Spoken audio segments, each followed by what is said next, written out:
Okay, yan, goodie. First unit natin, yung araw. Ayan, Musol I, 2017 model. Ayan, meron na siyang alloy top box.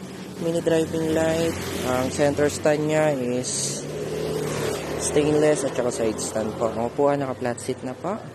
Ang odo natin is 20K odo. CP holder meron na din. Dalawa original na susi. Ayan, all in all. Ayan, sasakyan na lang po. Ayan. Okay, start natin makina. One click push start. Ayan, ang tunog ng makina, sobrang tahimik pa. Okay. Ayan, poging-pogi na din kasi mga naka-hydro dip na itong mga ito.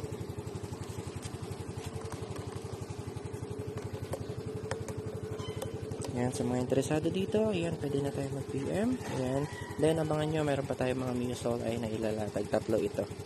Then, meron tayong Honda Click na version 1 at saka Honda Beat po.